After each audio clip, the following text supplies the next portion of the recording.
À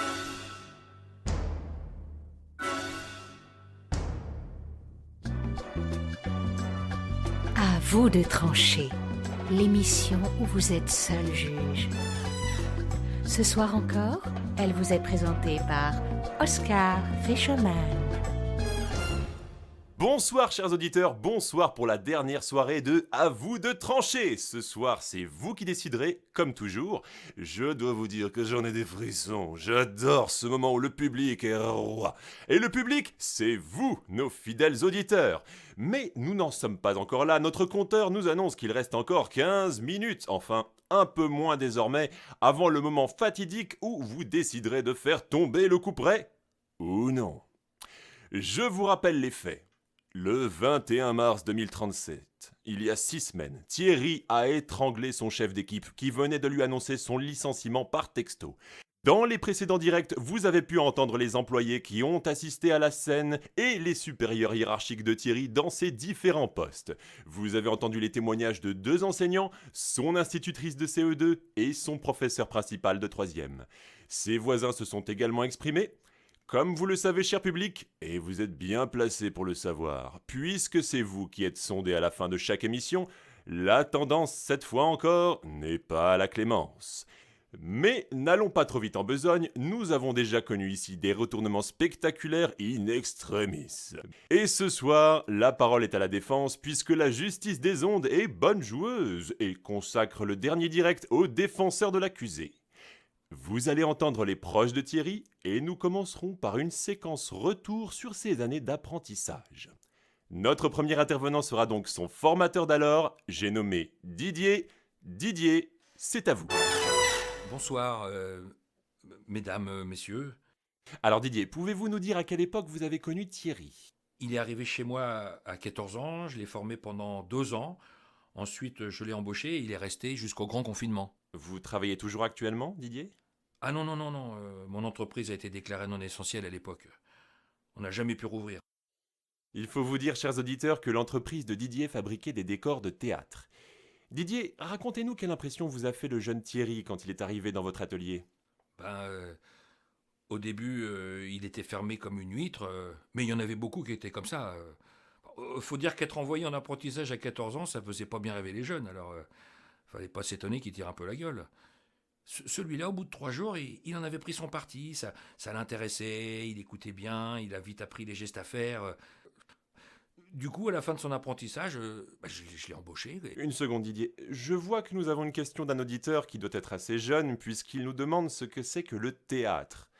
Alors jeune homme, le théâtre était une forme de divertissement qu'on appelait du spectacle vivant.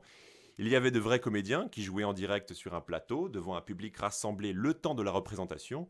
Évidemment, aujourd'hui, c'est difficile à concevoir, mais c'est quelque chose qui a néanmoins toujours existé jusqu'en 2020. Mais revenons à la carrière de Thierry. Vous l'avez donc embauché et... C'était un jeune gars plein d'ambition. Je l'ai rapidement passé chef d'atelier et puis le premier jour du grand confinement, j'ai dû le renvoyer chez lui en même temps que tous les autres. Vous avez eu de ses nouvelles depuis ? Pas trop. Faut dire que j'ai chopé le virus et que quand j'ai pu sortir de l'hôpital, j'avais plus toute ma tête. C'était confus. Les médecins m'ont dit que c'était normal, mais je garde pas la mémoire des choses depuis. Faudrait demander à ma femme si on a eu des nouvelles. Merci de cette réponse sincère, Didier. Nous allons maintenant entendre Jean-Louis. Jean-Louis, dites-nous, depuis combien de temps vous connaissez Thierry ? Depuis la maternelle. On ne vous entend pas bien, Jean-Louis. Pourriez-vous parler plus fort pour ceux qui nous écoutent ? Depuis la maternelle. Depuis la maternelle. C'est extraordinaire, cher public. Nous sommes peu nombreux à pouvoir dire que nous avons gardé des amis du temps où nous portions des couches. Alors, comme ça, vous et Thierry, vous êtes restés proches toutes ces années, au moins jusqu'au grand confinement. J'imagine que vous le connaissez mieux que personne. Vous avez sûrement une anecdote que vous avez envie de partager avec nos auditeurs. Je crois pas. Souvenez-vous de ce pourquoi vous êtes là. Il faut donner envie au public de sauver Thierry. Tenez, racontez-nous comment vous êtes devenus amis.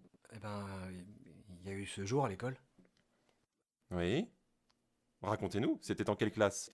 On était en CE2. J'étais en colère ce jour-là. J'avais lancé un caillou sur une vitre pendant la récré. Et quand l'instit est sorti dans la cour et a demandé qui venait de casser un carreau, Thierry s'est dénoncé à ma place. Il a été puni, mais il n'a pas moufté. Sans ça, Mon père allait encore me flanquer une trempe. Est-ce que c'était la même institutrice que nous avons reçue l'autre jour sur ce plateau? Oui. Depuis cet incident, elle a toujours pensé que Thierry c'était de la graine de délinquant. En effet. Il semble d'ailleurs qu'elle n'ait pas été la seule de cet avis à en juger par son livret scolaire. Car oui, cher public, nous avons accès à tous les documents concernant les cas traités dans l'émission. Je dis bien tous les documents. Thierry a jamais rien fait de mal. Je comprends pas qu'ils aient marqué ça dans son livret. Mais vous n'avez pas toujours été dans la même classe tous les deux. En effet, Jean-Louis n'est pas le mieux placé pour juger, tandis que les enseignants, eux, ont eu directement affaire à Thierry, qui a toujours eu, semble-t-il, des problèmes avec l'autorité. Mais passons sur ce détail. Que faites-vous dans la vie, Jean-Louis? Je suis préparateur de commandes pour une grande enseigne. Que nous ne nommerons pas conformément à votre souhait. Vous exercez donc le même métier que Thierry. Oui. Que pourriez-vous dire à nos auditeurs pour défendre votre ami? Ben, c'est dur comme métier. On travaille en entrepôt. On est chronométré pour chaque déplacement.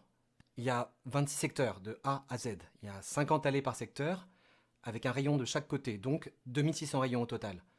On a tout le temps un casque sur les oreilles qui nous indique la référence du produit et où il se trouve dans l'entrepôt. Quand on met trop de temps, on a un bip dans le casque qui s'intensifie et au fur et à mesure qu'on prend du retard.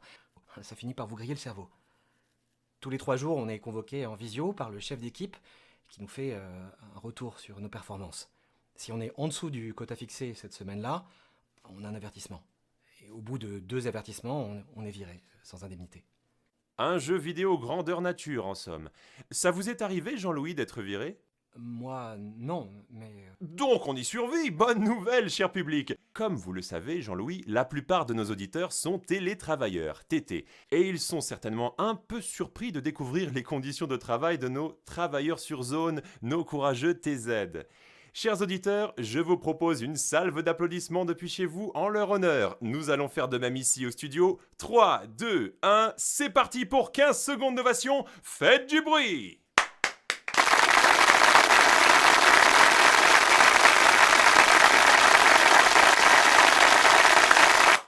Jean-Louis, je suppose que si vous nous avez décrit votre quotidien, c'est dans l'idée d'expliquer le geste de Thierry envers son chef d'équipe.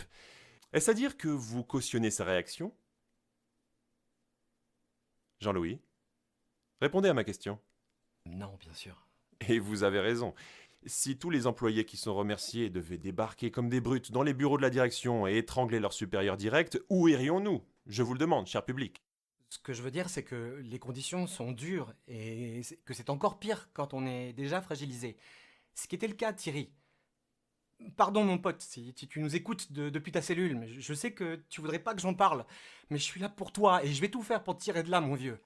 Là, vous nous intriguez, Jean-Louis. Allez-y. Thierry, il était heureux du temps qu'il travaillait à l'atelier. Quand son métier a été décrété non essentiel, il a pensé que c'était provisoire, qu'un jour les choses reviendraient à la normale, qu'on montrait de nouveau des spectacles et qu'on aurait besoin de décors. En attendant, il a installé un potager dans son jardin pour être autosuffisant. Mais il est arrivé au terme de son chômage partiel et 15 jours après, il y a eu ce décret qui interdisait les potagers chez les particuliers. Ils avaient trop peur que les gens apprennent à tout faire eux-mêmes et qu'ils n'aillent plus travailler. Et surtout qu'ils consomment moins. Thierry, il a réussi à cacher ses plantations quelque temps, mais il a été repéré par un drone de la milice. Et les flics sont venus détruire son potager. Ils lui ont dit qu'ils étaient désolés, mais qu'ils n'avaient pas le choix s'ils ne voulaient pas perdre leur boulot. Et il a dû se trouver un emploi, comme TZ, forcément. Parce que ceux qui sont devenus TT, c'est ceux qui étaient cadres et qui avaient déjà un boulot. Tous les autres, on a dû travailler sur zone. D'ailleurs, les gens qui m'écoutaient là, il faut bien que vous sachiez que vous êtes privilégiés, hein. Parce que nous, on est des millions à être dehors à respirer cette saloperie. Tout ça pour fabriquer les produits que vous commandez sur Internet, pour vous livrer, pour vider vos poubelles. Et nous, on n'a pas le droit, là. Très bien, Jean-Louis. Nos éditeurs savent tout ça. Oui, mais ce qu'ils savent pas, c'est ce qui se passe une fois qu'on est viré. Notre code barre, je sais pas si les TT en ont un, mais nous, dehors, on a tous un code barre modifiable à distance. Notre code barre porte une mention, soit réemployable, soit indésirable. Et Thierry, il avait eu des mots avec son chef pendant sa dernière visio, alors le type, il attendait qu'il tombe en dessous de son quota, et quand ça s'est produit, il l'a viré, avec la mention indésirable. Thierry s'en est aperçu en payant son ticket de bus quand il a collé son poignet à l'horodateur. La lumière rouge s'est allumée et il a vu une lettre indésirable. Il a dû rentrer chez lui à pied. Le lendemain, il est revenu au bureau et il a franchi toutes les portes. Je sais pas comment, mais il est arrivé jusqu'au bureau du type et... Voilà. Parfait, Jean-Louis. Vous avez parfaitement plaidé la cause de Thierry. Nous allons maintenant... Je voudrais ajouter que, sans ça, Thierry, il aurait jamais fait de mal à une mouche. Jamais. C'était le mec le plus gentil du monde. Chers auditeurs, on me fait signe que l'émission touche à son terme. Vous avez entendu les témoins en faveur de Thierry. Le moment est venu pour vous de voter en votre âme et conscience. Je vous rappelle donc que rien ne justifie jamais de recourir à la violence et que 2 petites filles de 4 et 7 ans ont perdu leur papa. La décision vous appartient, cher public. Mais d'abord, une page de publicité pour vous laisser le temps de la réflexion et nous nous retrouvons juste après. Ce sera alors à vous de trancher. À vous de trancher, un texte de Nathalie Charade, avec, par ordre d'apparition, les voix de Nathalie Charade, Alexandre Mailletniak, François Pâtissier et Michael Msiyid, sur une composition musicale d'Olivier Charade.